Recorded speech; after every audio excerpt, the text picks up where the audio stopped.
राखो राखे साईं, मार सके ना कोई, बाल ना बाका कर सके। हैं, जो जग बैरी हो इस जगह, 1000 दुश्मन हो जाओ, क्या फर्क पड़ता है। लेकिन यदि प्रभु के प्रति हमारा समर्पण है और गुरुजनों का आशीर्वाद है तो बिगड़ता हुआ भी हमारा कुछ नहीं बिगड़ेगा। आत्मार्थियों, प्रभु की भक्ति में कितना महत्वपूर्ण बात आपके लिए यहां पर कही है।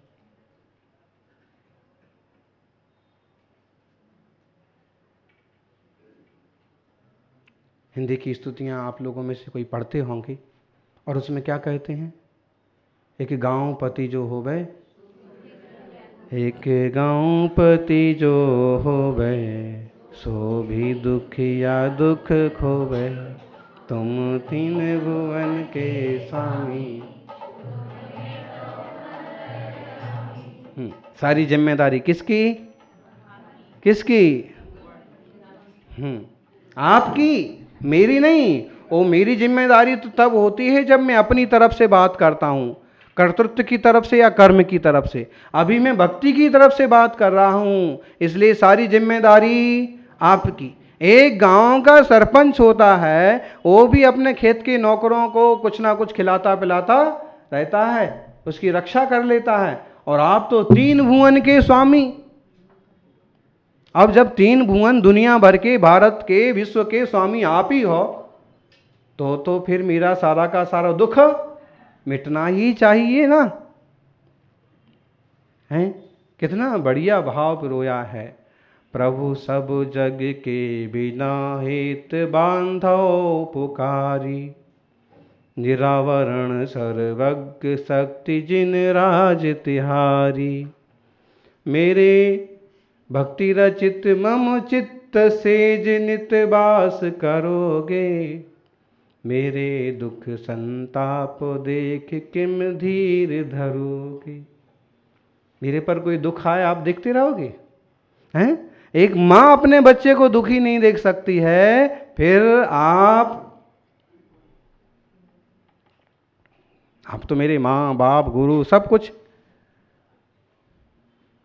भक्ति की महिमा भी बहुत बड़ी है। आत्मज्ञानी के जीवन में भक्ति का रूप एक बहुत निर्मल रूप होता है। अपनी आत्मा की शक्ति को यहां कहीं खत्म नहीं किया है, लेकिन यहां तो सच में जिनकी प्रकट हो गई हैं उनका बहुत बहुत मंगल गान किया है, ताकि उसका लालच हमें भी पैदा हो और हमें भी वह मार्ग मिले, वह शक्ति भक्ति मिले। ज्ञानियों और कहते हैं, जन्माटव्याम कथमपि मया देव दीर्घम भ्रमित्वा, प्राप्तैवेयं तौ नय कथा स्पारपीयूषवापी। तस्या मध्ये हिमकरहिम द्यूहसीते नितान्तं, निर्मग्नां मां न जहति कथं दुःखदावोपतापा। हे भगवान, जन्माटव्याम कथमपि मया देव दीर्घ भ्रमत्वा। जन्म रूपी जंगल में हे प्रभु बहुत घूम करके मैं यहाँ आ गया हूँ। प्राप्तैव इयं तौ नय कथा स्फार पीयूष वापी। अमृत जैसे जल से भरी हुई आपकी कथा रूपी बावड़ी। क्या कहा? भगवान की भक्ति को, नाम स्मरण को अमृत रूपी जल से भरी हुई बावड़ी मुझे प्राप्त हो गई।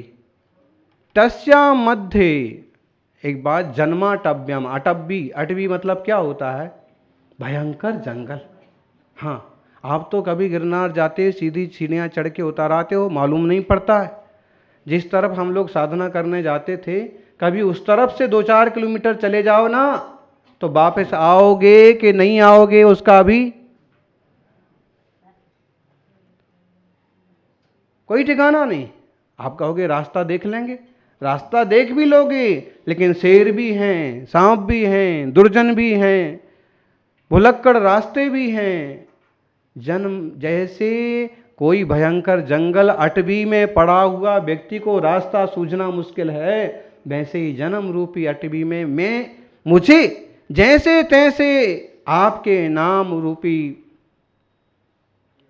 बावड़ी का जल का, अमृत जल का सहारा प्राप्त हुआ। और तस्या मध्य हिमकर हिमव्यूह शीते नितांतम, जो बर्फ से भी जल ठंडा पानी है, जिसमें बर्फ का समूह है।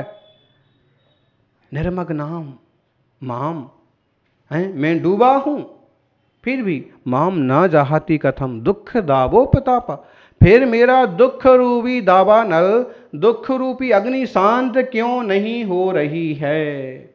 और एक शिकायत, जब मैं आपके पास आया हूं, आपके अमृत जल रूपी नाम जल रूपी बावड़ी में डूबा हूं, विधान कर रहा हूं, फिर भी किसी तरह की दैहिक दैविक विपदा है, मिथ्यात्व का विषय कसाय का संकट मेरे पर क्यों है। ये जलता क्यों नहीं है, ये खत्म क्यों नहीं होता।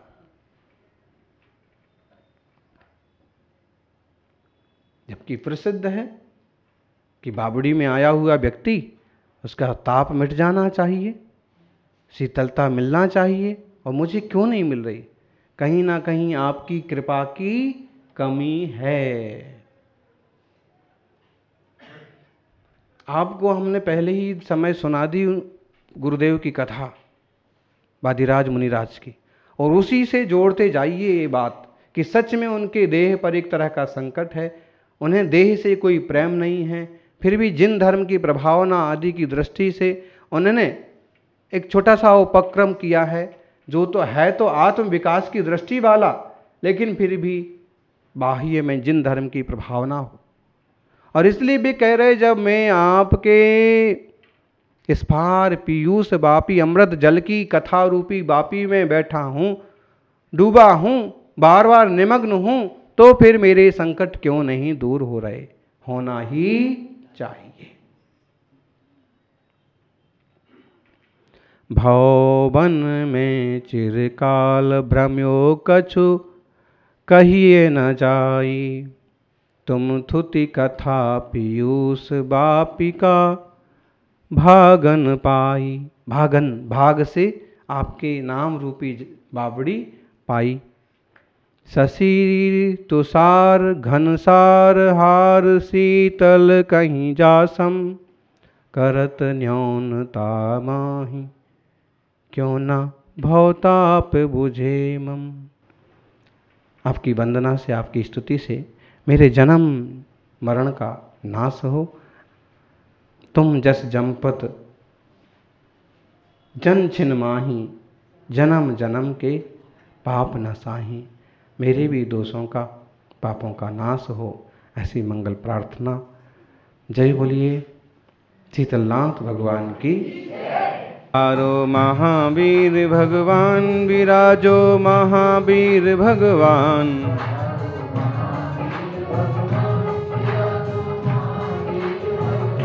पधारो, महावीर भगवान विराजो, महावीर भगवान।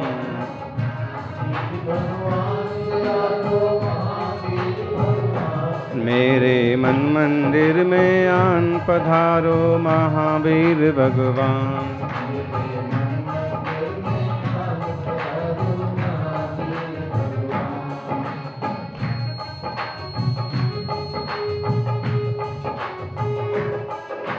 प्रभु जी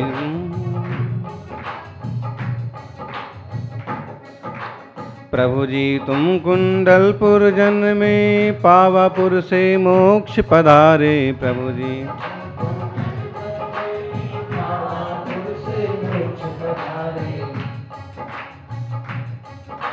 प्रभु जी तुम त्रिशला के, प्रभु जी तुम त्रिशला के प्यारे, सिद्धारथ के राज दुलारे।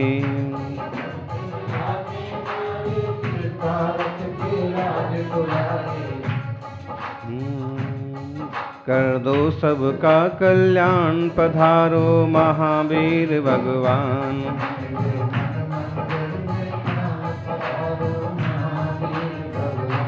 मेरे मन मंदिर में आन पधारो महावीर भगवान।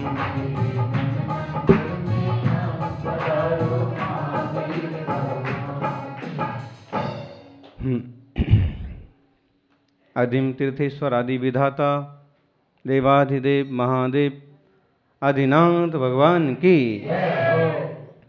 वर्तमान जिन शासन नायक 24वें तीर्थंकर वर्धमान महावीर भगवान की।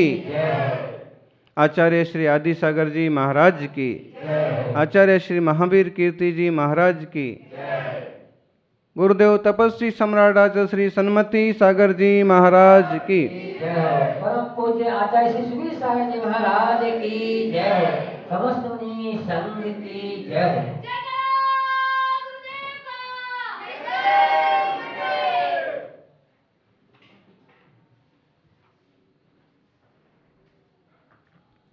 भूख ना हो तो भोजन बेकार है। 24 घंटे बाद भूख लगी आती है।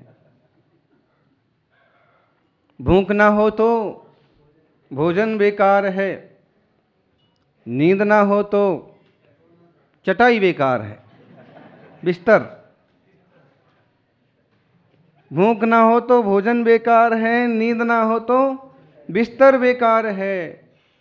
वचन में मिठास ना हो तो वाणी बेकार है, और जीवन में भक्ति ना हो तो जीवन बेकार है। जीवन में चतुराई ना हो तो, वाणी में मिठास ना हो तो, वचन में मिठास ना हो तो वाणी बेकार है, और जीवन में चतुराई ना हो तो वाणियां बेकार है।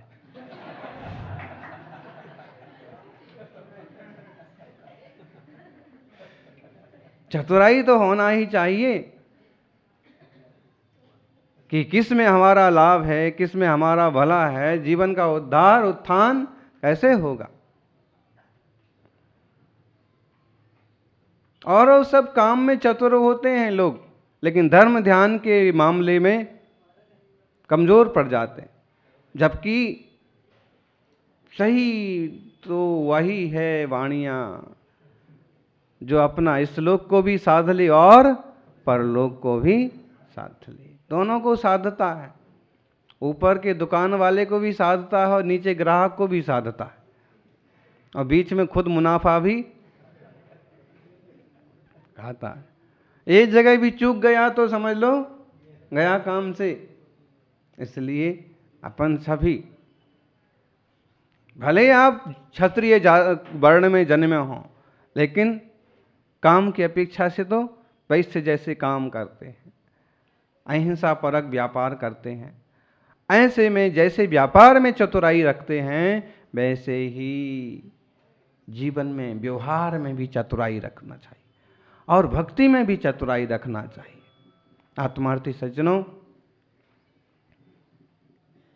परम पूजनीय आचार्य श्री वादिराज मुनिराज के शब्दों को अपन सुन रहे हैं। 1000 साल पहले उन्होंने जो अपने भाव व्यक्त किए थे और उनकी जीवन की जो सच्चाई थी, आप देख रहे हैं। हर काव्य में शिकायत तो एक ही है, लेकिन कहने के तरीके अलग अलग हैं। बच्चे को अगर स्कूल जाने के लिए कार चाहिए, कॉलेज जाने के लिए कार चाहिए, तो कितने बातें।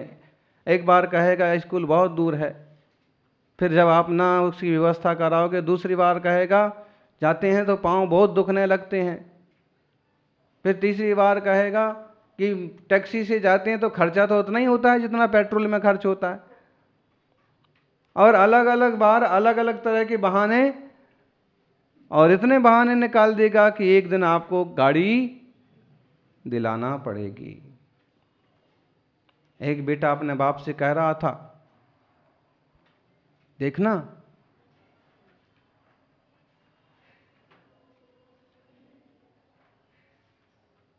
चार साल से 12वीं पढ़ रहा था। इस बार पिता ने कहा कि अगर तू पास हो गया, कॉलेज पहुंच गया, तो तेरे को गाड़ी दिला देंगे। एक ही क्लास में 4 साल से घिसने वाला 5वें साल तो पास हो ही जाएगा ना। और जैसे तैसे करके और पास हो गया। अब इतने कम नंबर आए कि स्पेशल कॉलेज में उसका एडमिशन होने की बजाय पड़ोस के ही पुराने कॉलेज में, खटारा कॉलेज में एडमिशन हुआ। पिता को बहुत खुशी तो नहीं थी, लेकिन फिर भी ठीक है, अब कहने को तो हो गया ना, समाज में कहीं कोई किसी के पास रिश्ता लेके जाना है तो बता तो सकते हैं कि हिला हिल की मिडिल पास, कैसे भी।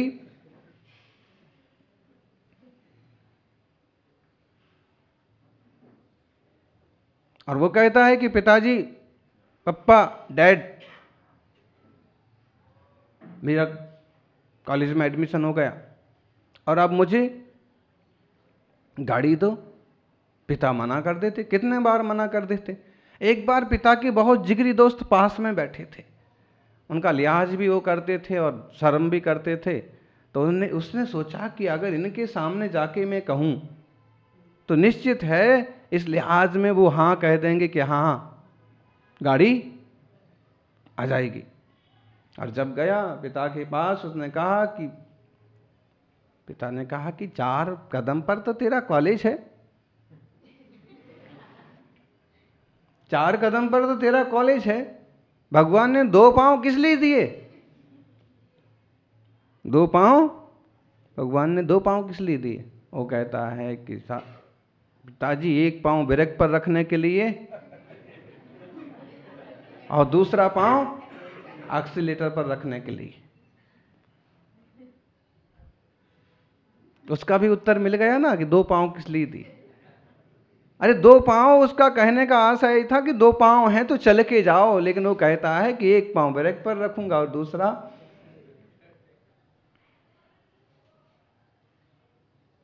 अगर हम कोई चीज चाहते हैं तो किसी भी उपाय से, किसी भी तरीकों से उसको पाने की कोशिश करते हैं, और किसी चीज को पाना इतना सरल नहीं होता है कि सिगरेट का एक कस लगाया और मैं जो चाहता हूं पाके ही रहता हूं। उतने आसानी से कुछ होता नहीं है।